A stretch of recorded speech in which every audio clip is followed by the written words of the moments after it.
안녕하세요. 김유라입니다. 오늘은 레버리지라는 책 가지고 왔어요.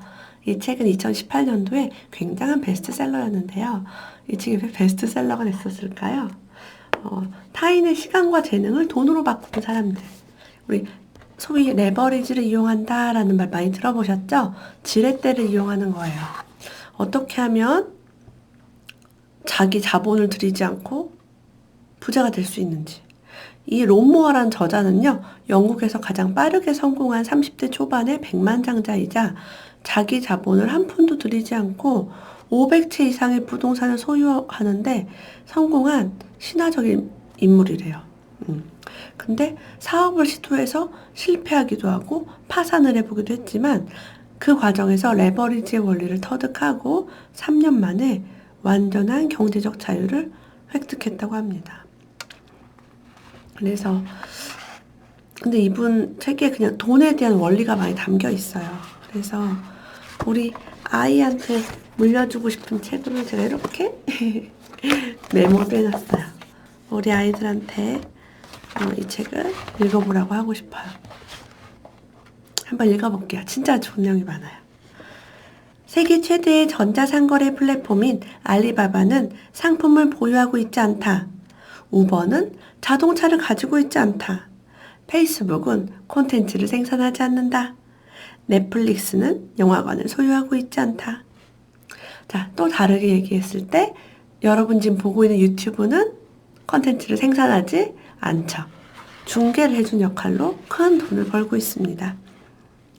기업과 투자자는 모든 규제와 관리를 아웃소싱하여 레버리지 효과를 얻는다. 더 큰 소득을 창출하기 위해 더 높은 층위의 전략과 비전을 만드는 데 시간을 투자하고 자신의 가치에 따라 살아간다. 그들은 아무도 자신만큼 일을 잘할 수 없다고 생각하고 자신이 직접 일을 함으로써 돈을 절약할 수 있다고 믿기 때문에 다른 사람에게 업무를 맡기지 않는다. 허울만 자영업자고 실상은 스스로에게 고용된 노동자이자 자신의 노예로 전락하는 것이다. 레버리지를 이용하지 않는 사람은 나만큼 일을 잘하는 사람은 없어 하고 자기가 다 하는 거예요. 그리고 내가 직접 일을 하면 돈이 절약돼 하고 자기가 해요. 그래서 겉보기는 사업가인데 실상은 스스로에게 고용된 노동자라는 거죠. 당신이 싫어하지만 어쩔 수 없이 계속해야 하는 일은 빨리 포기해라. 그래도 안 죽는다. 사소한 일을 포기하고 당신이 모든 일을 할 수 없다는 사실을 인정하고 그 시간과 열정을 의미 있고 사랑하는 일에 쏟으면 무한한 자유를 느낄 수 있다. 내가 하기 싫은 일을 하지 마라. 빌 게이츠의 비전은 책상 위에 개인용 컴퓨터가 아니라 소아마비 박멸이었다. 인류 전체를 위한 거대하고 장기적인 차원의 비전이다.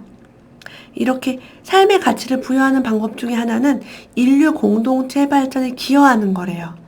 그래서 자기 자신의 삶에 더 높은 가치를 부여할 수 있는 거죠. 그러나 꼭 원대할 필요는 없다. 무엇을 파는 행위도 세상에 기여하는 일이다. 레버리지는 다른 사람의 문제를 해결함으로써 자신이 원하는 것을 얻게 되는 원리이기도 하다. 다른 사람에게 더 많이 공헌할수록 자신은 그보다 더 많은 돈을 버는 것이다. 남의 문제를 해결해주는 사람이 결국에는 공헌을 많이 하기 때문에 많은 돈을 버는 거죠. 변덕스럽고 새로운 것을 좇고 비현실적으로 빨리 부자가 되기를 원하는 것은 복리의 법칙과 반대되는 사고방식이다. 처음에 가장 많은 일을 하면서 가장 적은 성과를 얻는 일은 거부하고 가장 적게 일하고 가장 큰 성과를 얻는 일만 찾아다니는 것은 어리석은 태도다. 복리의 법칙은요, 처음에는 많이 일하고 성과가 많이 나오지 않을 수 있어요. 하지만 시간이 지나면 지날수록 마지막에 가서는 적게 일하고 많이 벌 수 있다는 거죠. 근데 처음부터 그렇게 하면 어리석은 태도다라고 이야기하고 있어요. 눈에 보이지 않는 것이 드러나기를 원한다면 눈에 보이지 않는 것을 볼 수 있어야 한다. 이것이 백만장자의 태도다. 성공하는 사람은 씨앗을 심은 다음날에 내 나무가 어디 있지? 라고 소리치지 않는데요. 과일을 얻으려면 먼저 나무가 뿌리를 내려야 한다고 합니다. 그래서 눈에 보이지 않는 게 먼저다 라고 이야기하고 있어요. 세상에 배우지 못할 것은 없다. 어떤 분야든 지식에 투자하라. 레버리지를 만드는 가장 확실한 연료는 지식이다. 지식을 얻는 법은 여러 가지가 있어요. 책을 읽거나 오디오 프로그램을 듣는다. 강좌나 워크숍, 세미나에 참석한다. 코치나 멘토를 활용한다. 현명한 사람들과 네트워크를 만든다. 전기나 다큐멘터리를 본다. 지적이고 사실에 입각한 책을 읽는다. 전문가들의 블로그, 웹사이트, SNS를 방문한다. 전문가들의 회의에 참석해서 질문하고 그들의 대답을 경청한다. 시간을 투자해서 얻을 수 있는 수익 모델이 있다면 당장은 소득이 없어도 견뎌라. 곧 돈이 당신을 위해 일할 테니까. 항상 당신의 시간을 평가하고 모니터링하라. 엄격하게 시간을 투자하라. 중요한 것은 당신이 얼마나 많이 일하는가가 아니라 세상이 당신의 비전을 위해 얼마나 많이 일하는가다. 당신이 사랑하는 일, 미래를 구축하는 일, 돈을 벌어다 주는 일을 할 시간을 더 많이 확보하라. 당장 소득이 없어도 견뎌라. 시간을 투자해서 얻을 수 있는 수익 모델이 있다면 그것이 곧 당신을 위해 일을 한다. 투자해라 라고 이야기하고 있어요. 지금 가장 하기 싫은 일을 가장 먼저 해치워라. 눈 딱 감고 덤벼들어라. 핑계대지 마라. 지금 시작하라. 최악의 일을 가장 먼저 하면 남은 하루가 평온해질 것이다. 누군가 당신이 절박하게 필요하다고 말할 때 그 말이 진짜인지 아닌지 구분할 수 있거나 아예 믿지 않아야 한다. 지속적 시간 소모로부터 자신을 분리시키고 지켜야 한다. 다른 사람에게 끌려다니지 마라. 우리의 시간을 다른 사람에게 소비하지 말라는 뜻입니다. 이 책을 쓴 론 무어는요. 나는 이 책을 쓰는 동안 한 번도 페이스북에 로그인하거나 이메일을 확인하지 않았다 라고 합니다. 그만큼 내가 집중하고 있을 땐 시간을 통제했다는 거죠. 당신이 하루를 관리하지 않으면 하루가 당신을 관리할 것이다. 자동차 엔진을 예열하는데 시간이 걸리는 것처럼 일도 예열이 되어야 집중할 수 있다. 중간에 업무를 중단하거나 바꾸면 그때마다 예열이 필요하다. 명백한 시간 낭비다. 통화를 해야 할 땐 다른 사람의 계획에 맞추지 말고 당신이 레버리지 할 수 있는 시간에 미뤄둔 모든 통화를 몰아서 하라. 나는 헬스클럽에서 운동하면서 통화하는 방법을 활용했다. 대단하십니다.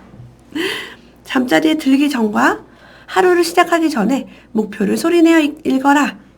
이렇게 나에 대해 무의식을 전달해라. 부자나 탁월한 동료로부터 받는 열등감이나 스트레스는 자칫 부정적으로 보일 수 있다. 그러나 역으로 긍정적인 영향을 주기도 한다. 더 높은 수준의 도전과 성장으로 나아갈 힘을 주는 긍정적인 스트레스는 앞날을 위해 꼭 필요한 자극이다. 물론 뛰어난 사람들이나 부자들과 함께 있는 것이 불편할 수도 있다. 하지만 그러한 관계에서 가장 큰 이익을 얻는 것은 그 모임에서 가장 가난한 사람이라는 것을 인정해야 한다. 캘린더를 당신이 사용하는 모든 기기에 동기화시키고 언제든 액세스 가능하게 하라. 구글 캘린더 이런 거 쓰면 좋겠죠? 타인의 요구와 비판에 부안해동하고 지나치게 귀를 기울이면 비전으로부터 점점 멀어지게 된다. 기꺼이 욕먹어라 라고 하고 있습니다. 나를 대신해 부동산을 매입할 중개인을 낮은 기본급과 높은 성과급을 지불하는 조건으로 고용했다. 자, 이분이 부동산이 500채가 있잖아요. 이런 식으로 내가 하는 게 아니라 사람을 고용해서 하는 거예요. 나는 인건비를 지급할 돈이 없을 때도 레버리지를 얻기 위해 사람을 고용했다. 이제와 돌이켜보면 훨씬 더 빨리 실행할 수 있었는데 그러지 못한 게 아쉽다라고 합니다. 부자는 소득을 생산적인 상품에 소비한다. 그 다음 남은 소득을 소모적인 상품에 소비한다.